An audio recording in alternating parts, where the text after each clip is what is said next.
अच्छा बच्चों, हम आपको आज अंतर्राष्ट्रीय संगठन का दूसरा वीडियो लेकर के आए हैं आपके सामने। और इसके अंतर्गत मैं आपको अंतर्राष्ट्रीय संगठन संयुक्त राष्ट्र संघ के 6 अंगों के बारे में मैंने पहले ही आपको इंट्रोडक्शन करा दिया था। आज मैं इनको 6 अंगों को आपको विस्तार से समझाऊंगा। अंतर्राष्ट्रीय संगठन संयुक्त राष्ट्र संघ, संयुक्त राष्ट्र संघ, संयुक्त राष्ट्र संघ।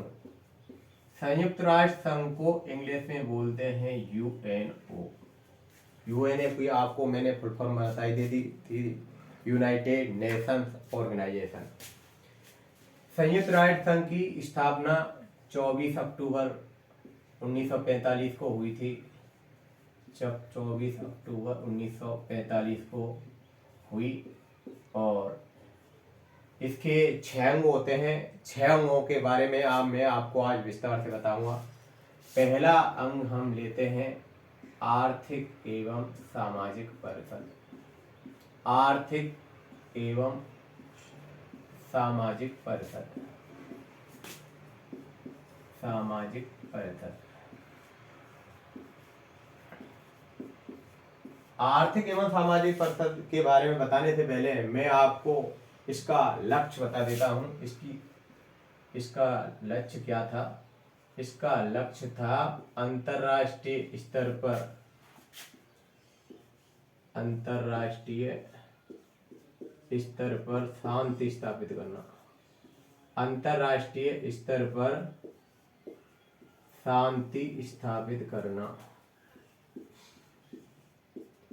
अंतर्राष्ट्रीय स्तर पर शांति स्थापित करना इसका लक्ष्य था,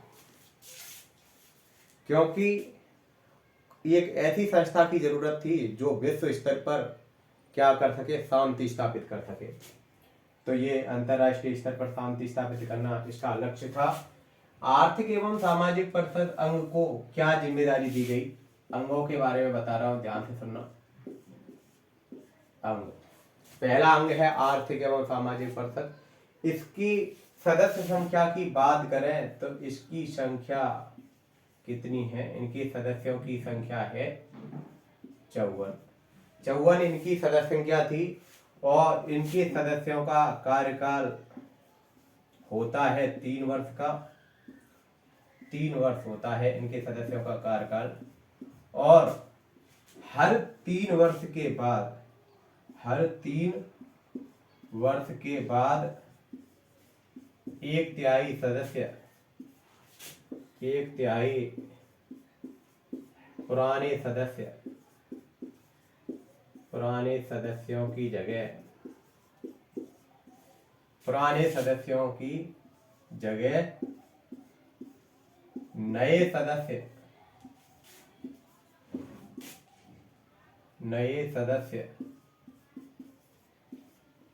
18 चुने जाते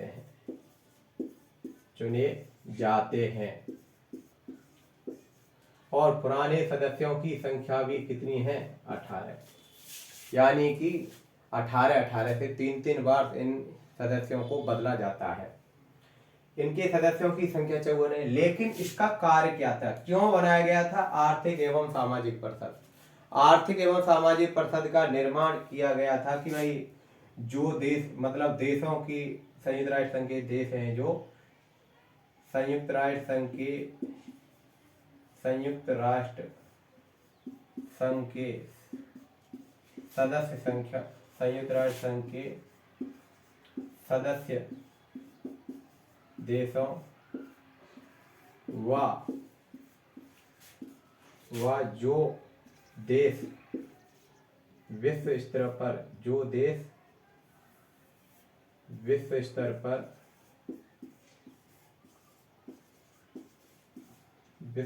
पर पिछड़े हुए हैं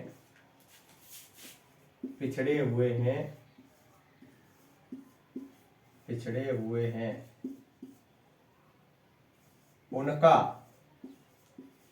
सामाजिक,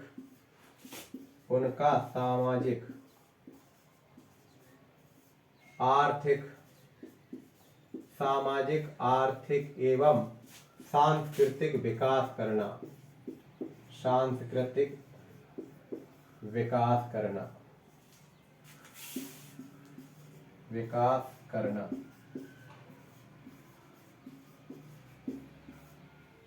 इसके लिए ये बनाया गया था। मतलब जो देश नए बने थे द्वितीय विश्व युद्ध के बाद, जो देश नए बने, जो अभी विकास कार्यों में लगे हुए हैं, जिनका पूर्ण रूप से विकास नहीं हुआ, उनकी सामाजिक स्थिति को सुधारने के लिए, आर्थिक स्थिति को सुधारने के लिए, उनकी संस्कृति को विकसित करने के लिए इसकी जिम्मेदारी दी गई आर्थिक एवं सामाजिक परिषद की।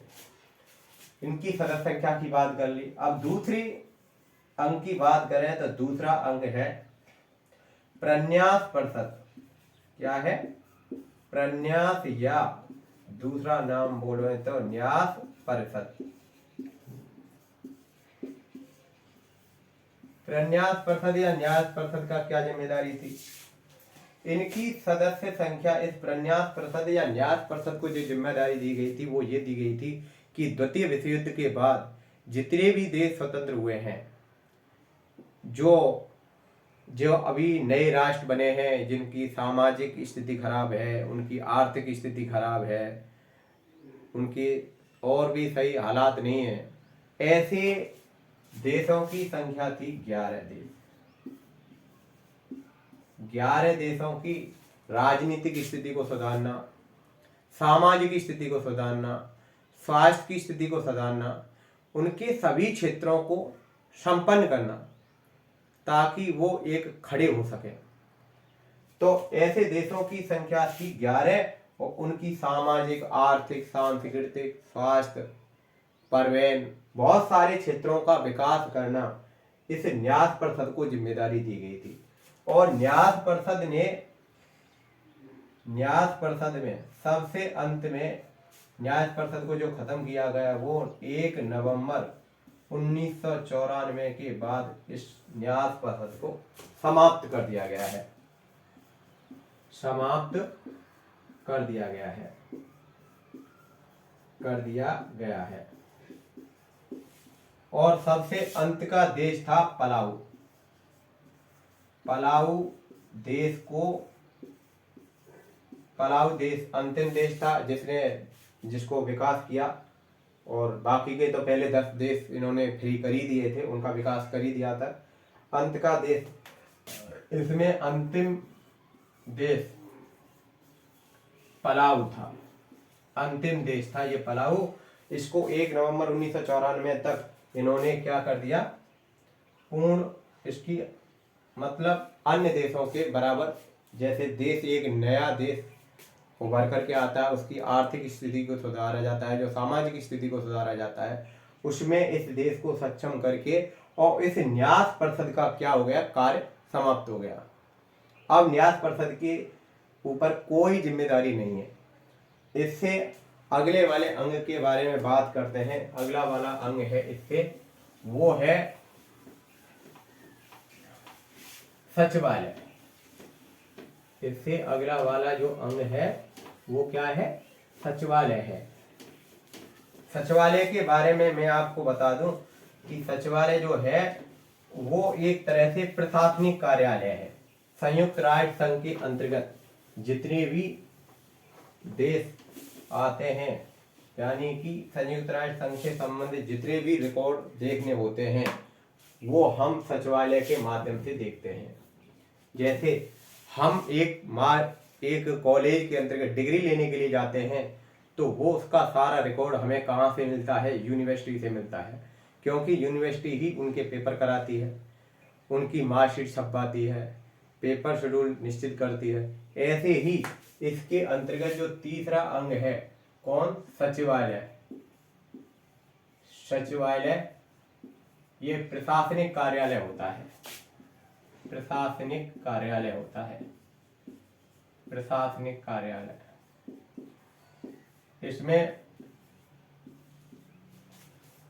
इसमें क्लर्क काम करते हैं और इसका जो मुख्य होता है वो होता है महासचिव।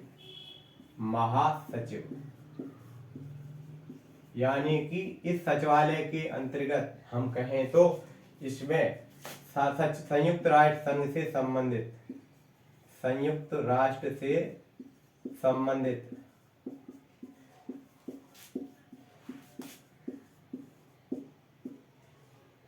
जानकारी संयुक्त राष्ट्र संघ से संबंधित जानकारी हमें कहाँ से मिलती है? ये सचिवालय से मिलती है। जानकारी सचिवालय से मिलती है, सचिवालय से मिलती है।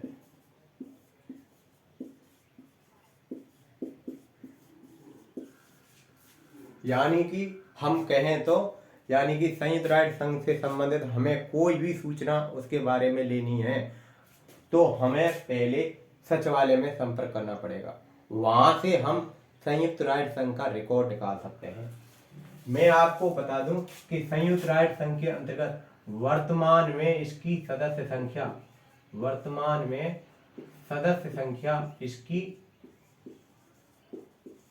193 है और अंतिम देश जो जुड़ने वाला है वो है दक्षिणी सूडान, अंतिम सदस्य।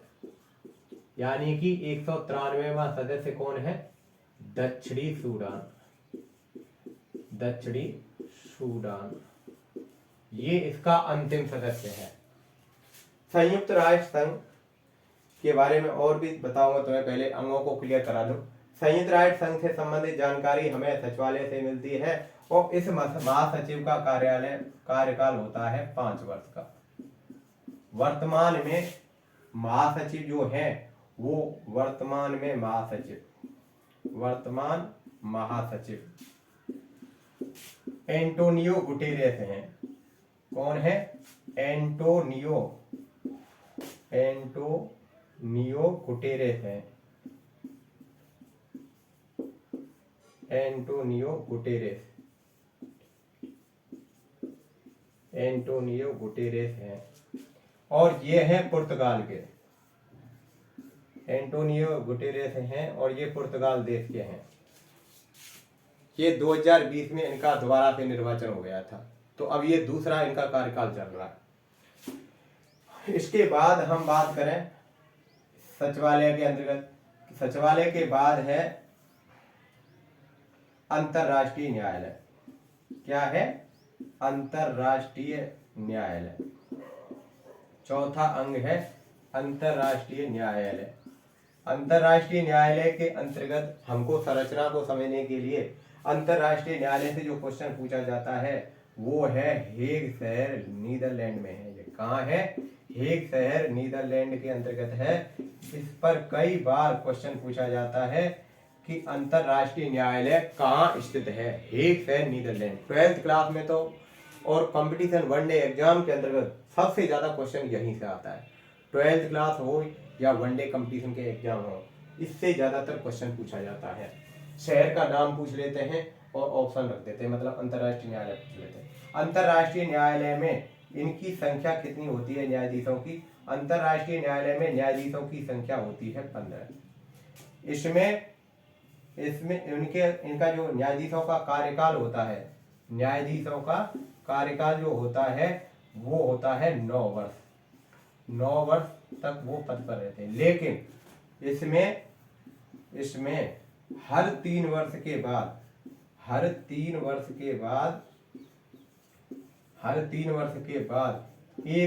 सदस्य चुने जाते हैं। 1/3 सदस्य पुराने सदस्यों की जगह 1/3 सदस्य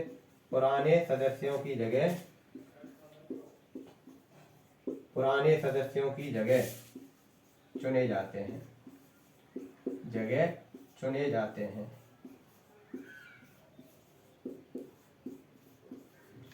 समझ में नहीं आया तो फिर से मैं आपको बता दूं, अंतर्राष्ट्रीय न्यायालय में न्यायाधीशों की संख्या टोटल 15 होती है। 15 में से 5 न्यायाधीश हर 3 वर्ष के बाद हटेंगे और पुराने सदस्यों को हटा करके उनकी जगह नए सदस्यों को चुन लेंगे।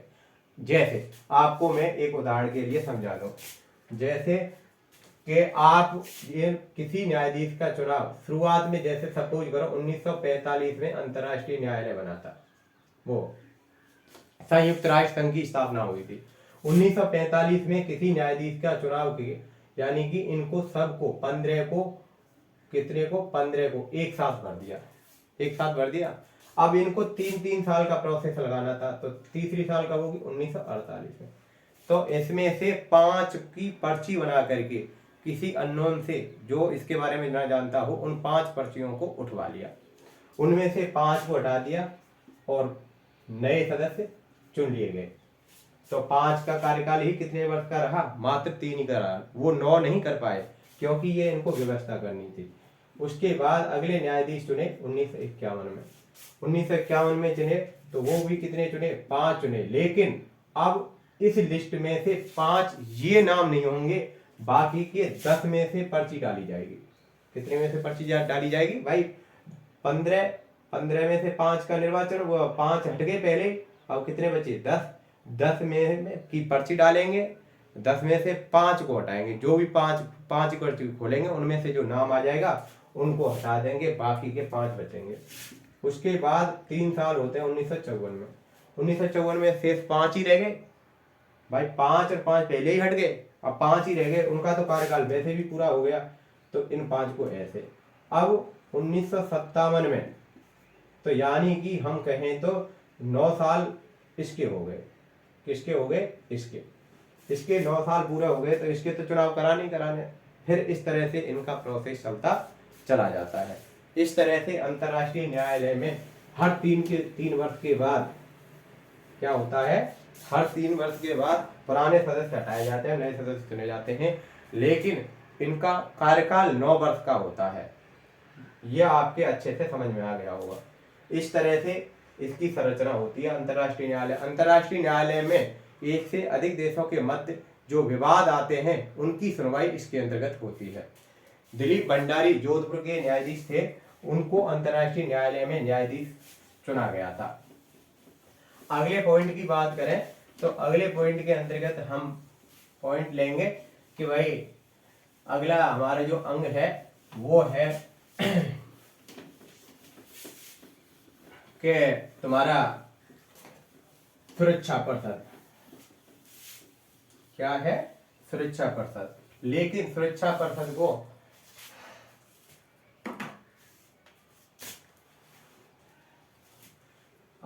सुरक्षा परिषद देखो 5वां पॉइंट, एक और पॉइंट रह जाता है महासभा। महासभा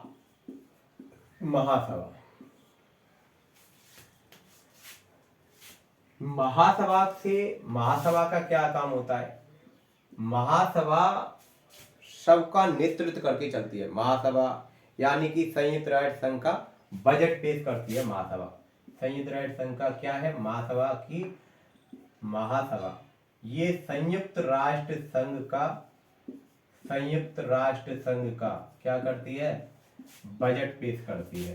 संयुक्त राष्ट्र संघ का बजट पेश करती है, यानी कि बजट को पास करती है, बजट पेश करती है। जैसे हमारे देश में के लिए बजट कौन पेश करता है, संसद, ऐसे ही संयुक्त राष्ट्र संघ के लिए बजट कौन सा अंग पेश करता है, महासभा। यह सुरक्षा परिषद के सदस्यों का चयन करवाती है। सुरक्षा परिषद के सदस्यों का चयन करती है, सुरक्षा परिषद के सदस्यों का चयन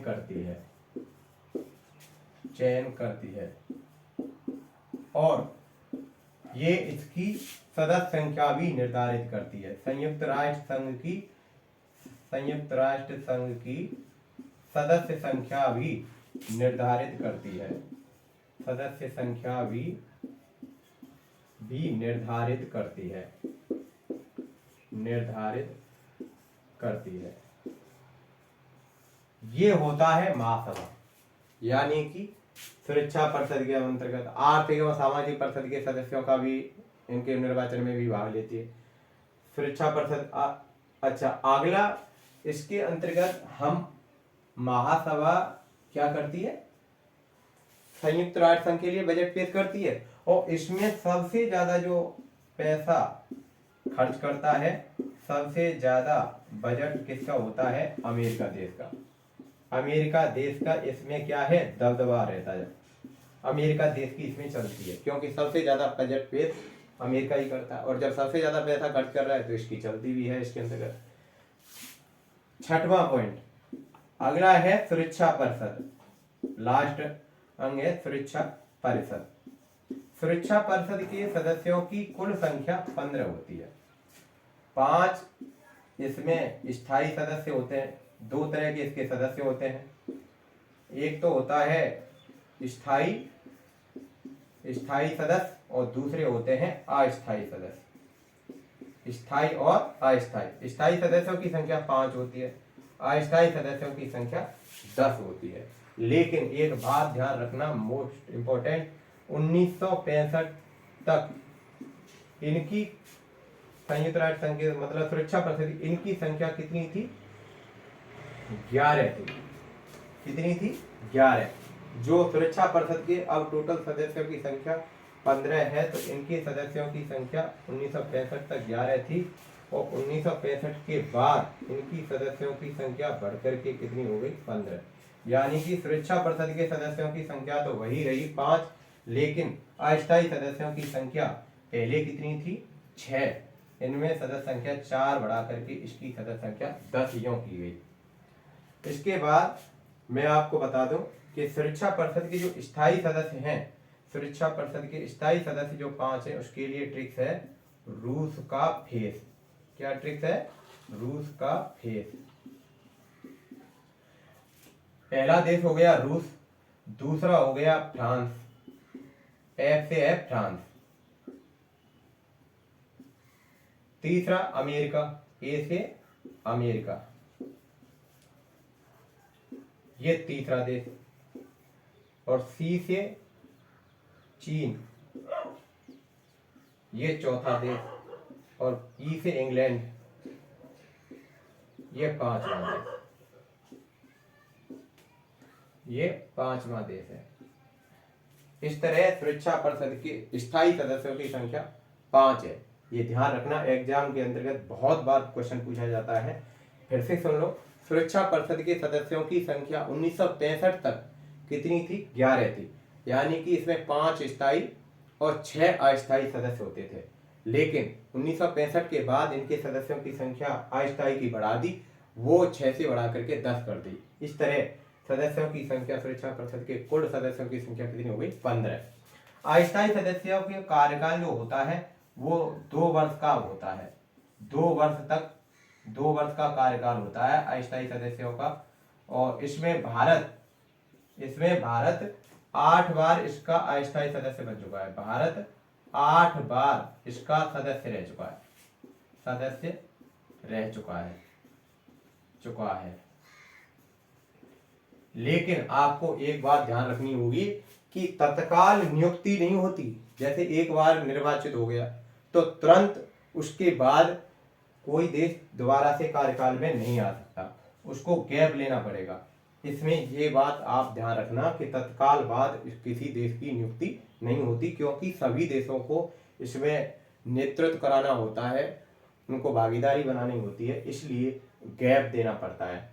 तो इस तरह से मैंने आपको सुरक्षा परिषद के 6 अंगों के बारे में बताने का प्रयास किया। संयुक्त राष्ट्र संघ क्यों बनाया गया था? कि संयुक्त राष्ट्र संघ अंतर्राष्ट्रीय स्तर पर शांति स्थापित करने के लिए बनाया गया था। ये काफी क्षेत्रों में सफल भी रहा है और कुछ क्षेत्रों में ये विफल भी रहा है। कुल ओवरऑल मिलाकर के देखें तो ये ज्यादातर प्रासंगिक मतलब महत्वपूर्ण रहा है विश्व के लिए, क्योंकि संयुक्त राष्ट्र संघ न होता तो शायद हमको तीसरा विश्व युद्ध देखने को मिल जाता। इसके ये खतरे ये हैं कि इसमें अमेरिका का प्रभाव चलता है, कुछ मामलों को ये सॉर्ट आउट नहीं कर पाया है।